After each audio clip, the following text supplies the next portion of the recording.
Episod in tredje sezon të dytë të podcastit Flasim, kam një të ftuar shumë të veçantë, i cili flet një shqipe të vjetër dhe një frëngjishte të re. Angelin Perlocaj. Faleminderit. C'est un grand plaisir et je vais faire tous mes efforts avec mon français ruiné par très longtemps sans le parler chaque jour. Si tu veux pas le faire en albanais. Je vais parler en français et si ça me vient, kur më vjen fjala kam me fol për. Voilà. Si që e dëgjoni nga aksenti, Angelini vjen nga Franca, por me rënjët në Vermosh. Les racines sont à Vermosh. Et moi, je me souviens toujours, chaque fois que je parle de toi, ou qu'on parle de toi, ou ton nom entre dans une conversation, de quelque chose de très très belle que tu avais dit la première fois que tu as visité l'Albanie. Quand tu as raconté ta vie et quand tu as dit que peut-être j'ai pris mon chemin de danseur dans le ventre de ma mère pendant que mes parents échappaient dans les montagnes et sur le chemin tortueux là, et en bougeant dans le ventre de ma mère plus que normalement, j'ai commencé à danser. Mm-hmm. C'est vrai. Je crois que c'est l'idée que le chemin de l'exil, c'est déjà peut-être presque un chemin artistique. Du coup, ça nous donne aussi l'idée de réfléchir aussi sur qu'est-ce que c'est que l'exil, qu'est-ce que c'est que l'immigration, qu'est-ce que c'est que toutes ces questions qui traversent notre époque en plus d'une façon terrifiante en ce moment. Et voilà. Mais je vais revenir à ma question personnelle. C'est vrai que ça m'a donné cette chance d'être bicéphale, un peu comme l'aigle albanais finalement, qui a deux têtes. Alors une tête qui vient de mon père, de Vermosh, etc. Et puis la tête qui est celle de la France, qui m'a accueilli, enfin qui a accueilli mes parents et qui a permis que je devienne ce que je suis, c'est-à-dire quelqu'un de passionné par l'art, par la danse, et c'est quelque chose qui m'a construit et qui me permet aujourd'hui d'exister différemment, grâce à l'exil. Donc ça veut dire que je reviens à l'exil. Mais avant d'arriver en France, il y a la station à Ulcine où tes parents se sont mis oui. Après avoir échappé de Vermosh dans un champ de réfugiés à Guérovo. Oui. 2 semaines après l'arrivée en France, tu es né. Voilà. Ouais. Alors tu n'as pas voulu sortir avant que ils pouvaient t'amener dans la vie. Bon, évidemment, en France. Ouais. Et si je ne me trompe pas encore, tu as 4 sœurs. Exact. Ouais. Et tu es fils unique. Alors, si on veut être très précis, ma mère et mon père ont eu un autre enfant avant moi, qui lui est né ici, et qui est décédé très tôt. Un fils. Oui, un fils. Alors, tu es grandi dans une famille avec 4 sœurs, et toi-même, le fils unique, voilà. Dans la tradition albanaise, celui qui allait hériter tout le nom et toutes les responsabilités et même le fusil si nécessaire. Hein? Comment c'était l'enfance entre cette famille traditionnelle albanaise et après l'environnement au-delà de la porte. Oui. Bah, c'était comme vraiment passer d'un univers à l'autre, comme on dit, passer d'une dimension à une autre. C'est comme un multivers, en fait. C'est-à-dire qu'il y avait l'univers à la maison, avec des choses qui sont traditionnellement liées à l'Albanie, et puis la découverte à l'école d'un autre monde que...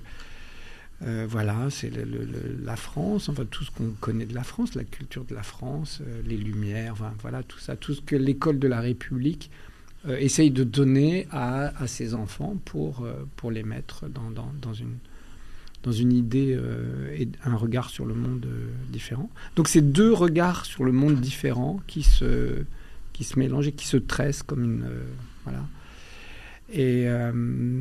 à nouveau, voilà, cette histoire bicéphale, ça veut dire ces deux cultures qui se croisent, qui se nourrissent aussi, et qui apportent une singularité, qui apportent une hybridation de concepts, de goûts, d'esthétique, etc. Et c'est ça qui est passionnant, en fait. Et pendant cette enfance, après la jeunesse, l'Albanie s'était présente à la maison, mais l'Albanie s'était pas présente dans votre vie parce que c'était un pays fermé et inaccessible. Alors comment tu vivais ça? Il y avait la curiosité de connaître ce pays ou l'envie de voir ce pays, ou c'était comme quelque chose qui n'appartenait pas à l'imaginaire d'un enfant ou d'un jeune homme? Alors il y avait ce que je pouvais découvrir à la maison. Il y avait aussi parfois des gens qui échappaient d'Albanie et qui passaient chez mes parents quelques jours, une semaine, 2 semaines, en attendant de trouver mieux. Donc je voyais arriver des gens un peu bizarres. Et c'était étrange parce que quand je parlais à mes camarades à l'école, ils ne comprenaient pas. Ah bon, il y a des gens qui viennent de loin, de l'Est, comme ça, qui passent chez toi. Et c'était un peu mystérieux, c'était un peu presque comme une sorte de mythe familial, quoi, qui grandissait. Et puis, j'ai eu la chance aussi que ma mère avait sa famille à Ulcin. Et donc, Ulcin, c'est un territoire qui est assez albanophone et avec beaucoup de gens qui, traditionnellement, ont une culture albanaise. Alors, tous les étés, on allait en vacances, chaque fois que c'était possible, en tout cas. Et là, je découvrais, évidemment, plus une population plus ouverte que la famille. C'est-à-dire, le cercle s'ouvrait et je découvrais, voilà... Et ça, c'était aussi très, très intéressant de pouvoir faire ce voyage. Oui. Dans les notes qui se trouvent d'ici et de là, c'est écrit que ton premier clic pour ouvrir la porte du monde de la danse, c'était la couverture d'un magasin où tu as vu Nureyev. Ouais. C'est une légende ou c'est la vérité? Non, c'est réel. Et d'ailleurs, ce qui est très paradoxal, c'est que la danse, c'est le mouvement. Hein. Et là, ce qui déclenche ma passion pour la danse, c'est un cliché. Donc ça veut dire c'est une image immobile, une image fixe.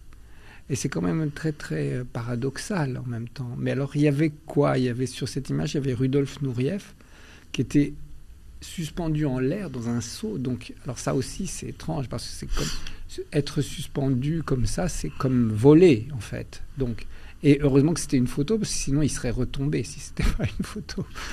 Et donc, peut-être c'est ça qui m'a donné ce goût, ce désir, parce qu'il y avait une telle lumière, une telle beauté chez cet homme en train d'exercer sa passion qui est la danse, que j'ai eu envie de découvrir qu'est-ce qu'il y a derrière cette image, qu'est-ce qu'elle est là, voilà.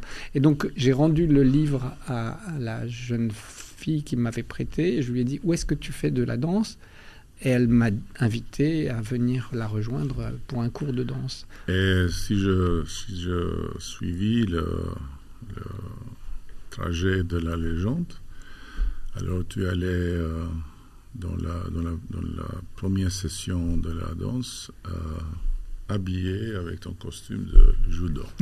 Oui. Alors c'est vrai que je faisais du judo. Et donc, je n'avais pas de collant de danse quand je suis allé la première fois. Et donc, j'ai pris mon pantalon de kimono, un pantalon blanc en toile de kimono, et un t-shirt blanc. Et là, j'ai pris ma première leçon de danse. Et c'était une révélation parce que déjà, j'aimais beaucoup la musique. Et j'aimais beaucoup aussi, j'étais très physique. J'aimais le judo, j'aimais le mouvement, j'aimais le contact avec un partenaire, même si c'est un sport de combat, mais c'est un sport de combat, le judo, qui peut être très gracieux aussi. Et donc, ces deux choses, c'est-à-dire le mouvement et la musique qui se retrouvaient au même endroit, pour moi, c'était très bouleversant. Et c'est une chose que je n'avais pas vraiment expérimentée avant. C'est très étrange. Qui est intéressant... sans doute pour tous ceux qui nous suivent, c'est la réaction de ton père. Tu as parlé de la réaction de ta mère qui n'était pas très, disons... favorable, pas très favorable. Mais pas très favorable, mais tu dis même, quand même pas très agressif. Non, ouais. Tandis que tu n'as rien dit sur la réaction de ton père. Alors lui, il a un fils qu'il adore, qui va faire le judo pour être le combattant albanais. Voilà. Et il se trouve avec un fils qui rentre et qui veut faire le ballerino.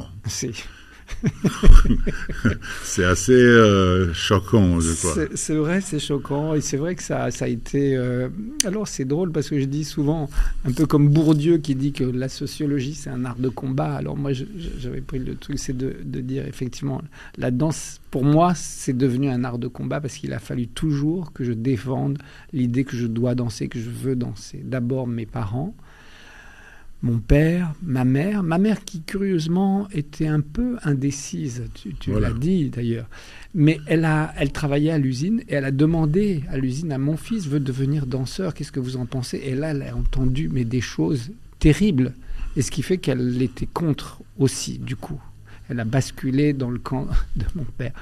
Et puis, il y avait aussi les garçons et les filles de la cité où j'habitais, qui était une cité de la banlieue, parce que mes parents étaient pauvres, donc ils étaient pas dans un quartier résidentiel, mais vraiment dans une banlieue. Et là, évidemment, le hip-hop n'existait pas.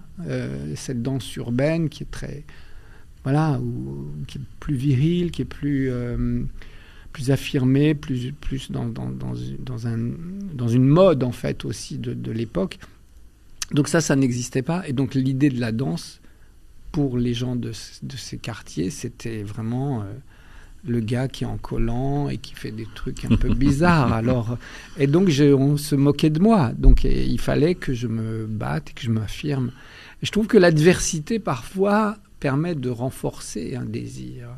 Peut-être si tout le monde avait été d'accord avec mon idée de faire de la danse, peut-être je serais passé à autre chose. Peut-être la peinture ou, je ne sais pas, la musique ou je ne sais quoi. Mais cette adversité contre la danse et contre moi, je l'ai pris comme un combat à mener. Et ce combat, ça m'a aussi donné une volonté et ça a aiguisé peut-être une forme de résistance.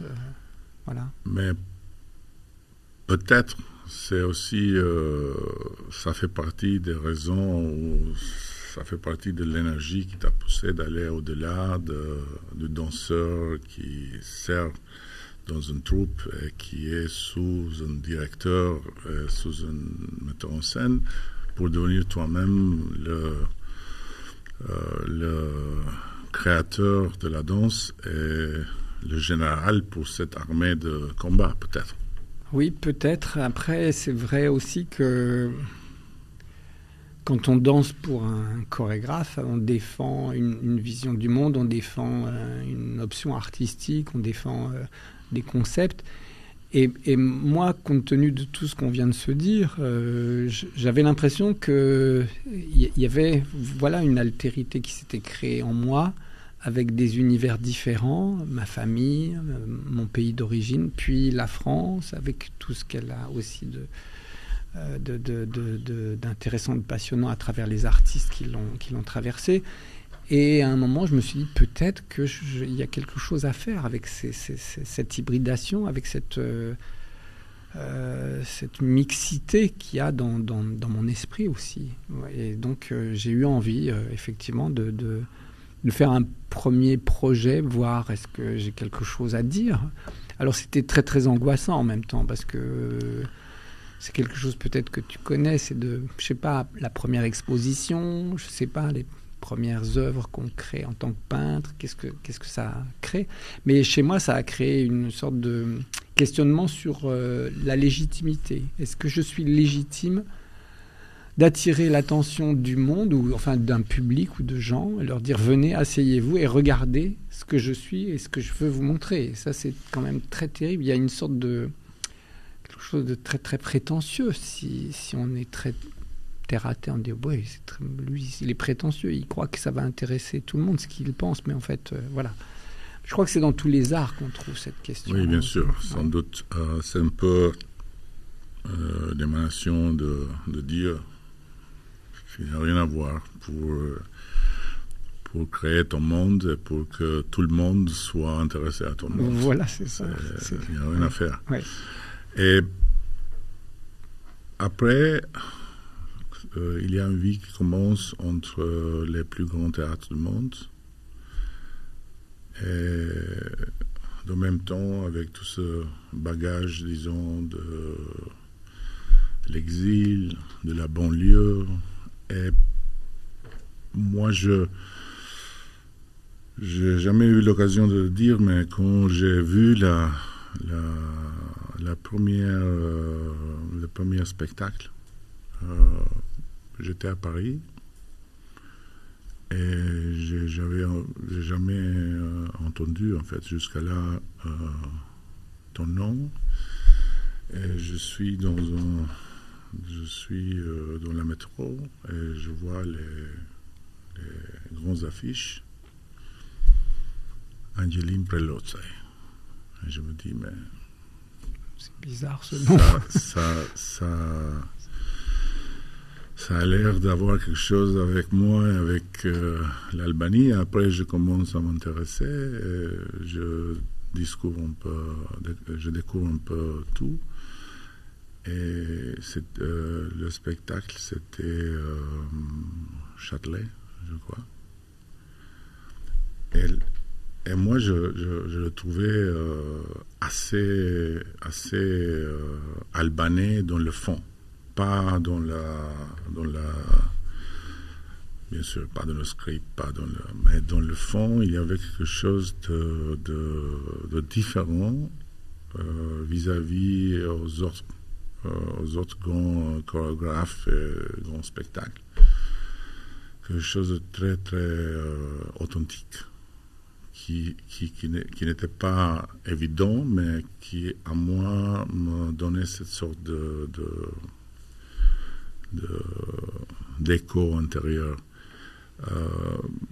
Je ne sais pas si ça, c'est juste de le penser ou de le sentir comme ça, ou peut-être c'était l'influence de la connaissance, que moi je connaissais que c'était un Albanais avec cette histoire qui faisait ça. Mais tu penses qu'il y a quelque chose de là qui vient de plus profondément dans tes spectacles?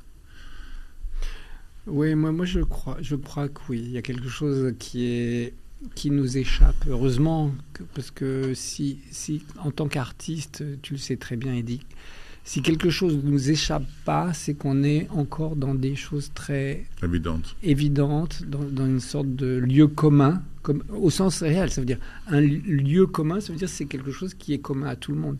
Donc si quelque chose nous échappe, alors on échappe aussi un peu au lieu commun. Et je crois que pour un artiste, c'est vraiment important ça, de laisser échapper quelque chose qui est inconscient, en fait, qui est au fond de nous, mais qui n'est pas raisonné. Et je pense souvent que l'art, c'est un mélange entre l'instinct et l'intelligence, je crois. On a toujours tendance à penser qu'un artiste, c'est pas forcément lié à l'intelligence, ou bien que c'est que instinctif. Mais je pense que c'est les deux, parce qu'il faut quand même avoir une certaine acuité du monde, au moins le monde dans lequel on est, je veux dire le monde de la peinture, le monde de la danse, le monde de la musique. C'est-à-dire avoir une sensation de ça, ça veut dire une curiosité aussi. Ça veut dire où est-ce que je vais me situer par rapport à ce monde-là et par rapport à une époque aussi.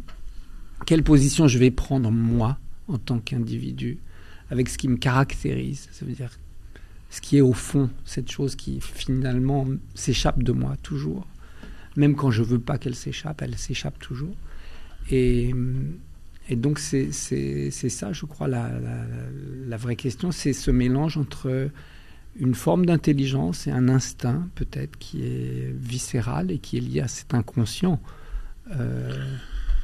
Et cette combinaison d'une forme d'intelligence et de quelque chose d'autre qui est viscéral, je crois que tu l'as exprimé aussi dans un moment, et je me souviens aussi de ça parce que j'étais en France à l'époque, dans un moment où tu as pris une décision très forte qui a fait beaucoup de rumeurs dans toute la France. Et tu as eu aussi un clash avec Marine Le Pen, qui t'avait même dit de retourner à Tirana. De retourner à Tirana parce que tu n'appartenais pas au lieu où tu étais, parce que tu avais décidé de quitter le théâtre de Toulon après la victoire du Front National. Exact. Ouais. Et ta réponse était quelque chose de très, très remarquable. Exactement pour cette viscéralité un peu de vermoche. Quand tu as dit je peux même retourner et commencer de zéro, mais je ne donnerai jamais de spectacle dans un lieu où les gens votent pour votre parti. C'est un peu ça. Et en plus, juste pour préciser que ce n'est pas juste comme une sorte de caprice ou une vue de l'esprit, il y a quelque chose de très réaliste dans ma décision. C'est que quand j'étais centre chorégraphique national de Château-Vallon-Toulon, donc. Et quand on est un centre chorégraphique national, ça veut dire qu'on est dans le conseil d'administration de la compagnie. Il y a des représentants des différents partenaires. Alors, il y a l'État, puisque c'est Centre chorégraphique national. Il y a la région, et puis il y a la mairie. Donc, avoir un représentant de la mairie, donc un membre du Front National dans mon bureau, dans le bureau du conseil d'administration, c'est ça aussi que je... discuter chorégraphie. Voilà, et qu'on me dise ça tu peux faire, ça tu peux pas faire. C'est une chose que je pouvais pas envisager. Je peux parler avec des démocrates, avec des gens de droite, des gens de gauche, des gens d'extrême gauche éventuellement aussi, mais les gens du Front National, je ne pouvais pas. Donc j'ai décidé de quitter, de partir. Voilà, c'était... Et on est dans les années 90, quand l'Albanie n'était plus fermée.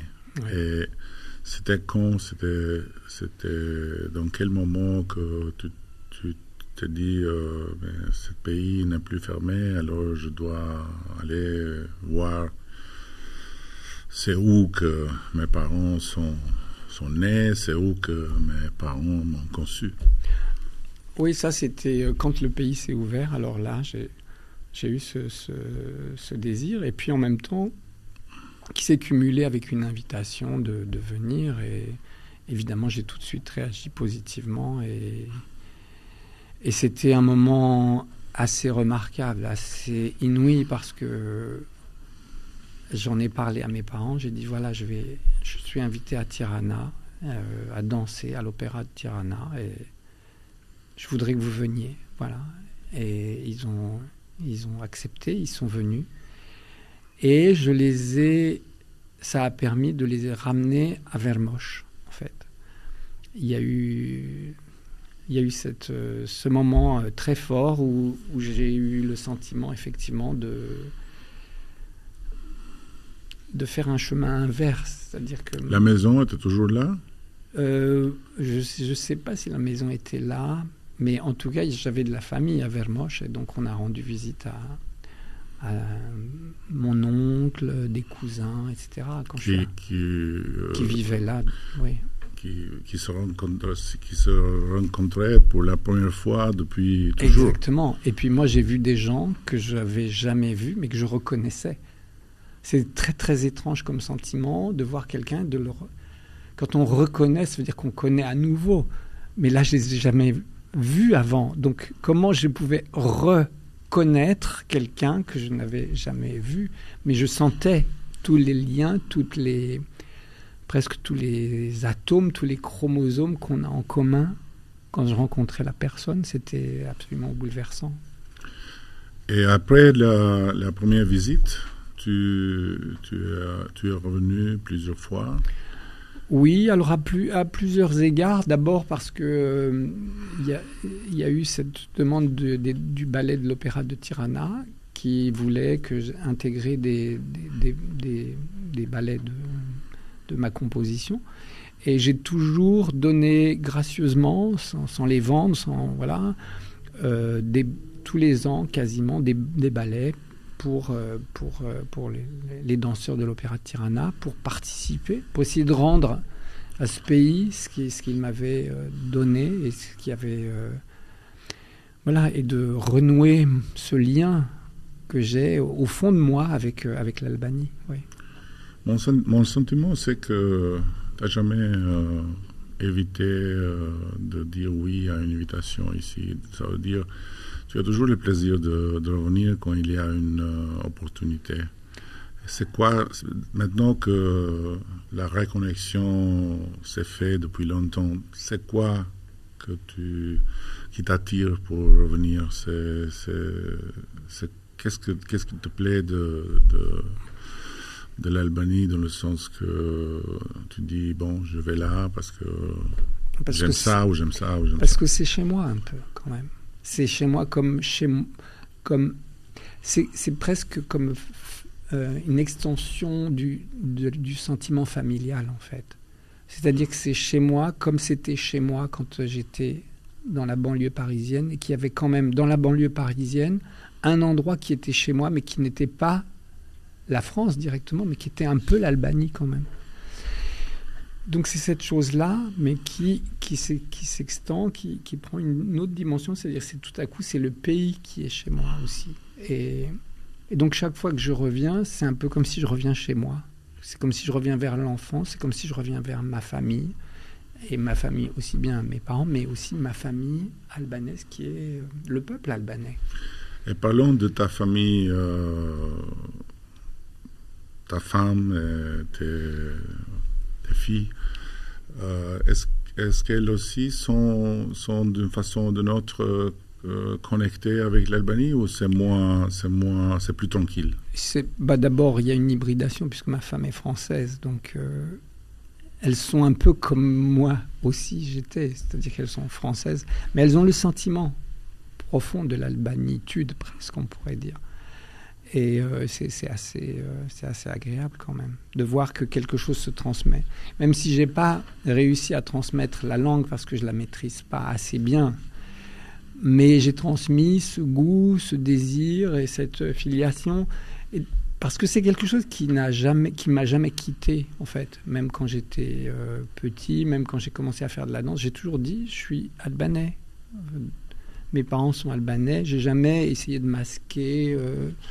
Voilà, donc c'est quelque chose que j'affirme facilement, que j'ai toujours affirmé facilement et que j'ai transmis à mes filles aussi. Et elles sont venues? Oui. Et elles ont aimé? Elles ont adoré.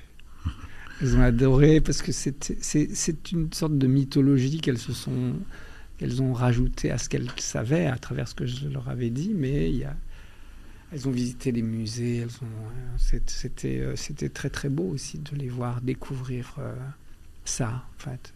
Ce qui me constitue un peu inconsciemment, oui. Et actuellement, tu es en train d'aider pour monter ensemble les pièces pour construire peu à peu un événement important annuel en Albanie de danse. Oui, on travaille avec Tim Newman et et Ayola Choche, qui, voilà, on travaille à créer un événement autour de la danse contemporaine à Tirana. Alors, je pense que c'est une chose que je sais faire et que je peux peut-être donner à l'Albanie. Je le fais bien sûr avec un désintérêt complet et je participe avec un grand plaisir aussi à cet événement. Et chaque année, on aimerait pouvoir, je dirais, confirmer ce rendez-vous chaque année et inviter des grandes compagnies internationales et à la fois faire découvrir la danse aux Albanais et puis faire aussi découvrir l'Albanie à des danseurs et des compagnies qui viennent de l'extérieur, parce que je pense que c'est un pays qui mérite d'être évidemment découvert. Et c'est une façon de faire connaissance en fait avec le monde peut-être. Voilà. Bon, je vais conclure ça avec un grand plaisir, mais aussi avec une invitation. Nous, on est en train d'organiser pour la fin du mois de novembre un grand événement qui sera un peu la synthèse d'un festival traditionnel folklorique qu'on fait en Albanie chaque 4 ou 5 ans. Et ça sera une journée à Tirana et il y aura entre autres des danseurs de toutes les tribes albanaises, en costume et tout ça. Alors je t'invite, si tu n'as pas mieux à faire dans ce jour-là, parce que ça sera une très belle exposition en mouvement de tous les costumes et toutes les tendances de la danse populaire albanaise. Et peut-être ça va te donner un peu de plus pour ton musée des mémoires et des fantômes, des fantômes de l'Albanie. Bah écoute, merci beaucoup Eddy, parce que c'est... Voilà, si je suis disponible, il faut juste que je vérifie les dates, mais ça sera avec un très très grand plaisir, immense plaisir que je viendrai. Ouais. Bon, tu veux pas dire à la fin quelques mots en albanais? Si, mais je ne sais pas quoi dire. Nuk di çka me thonë. Kem fol shumë, kem fol per si jam kanë kur jam kanë djali vogël e tash çka on bon kur jam bon artiste, kur kam e tash jam këtu, jam shumë gëzuar me kanë. Avec cette accent, cette façon de parler l'albanais, si on écoutait seulement la voix, on penserait à un homme de 150 ans.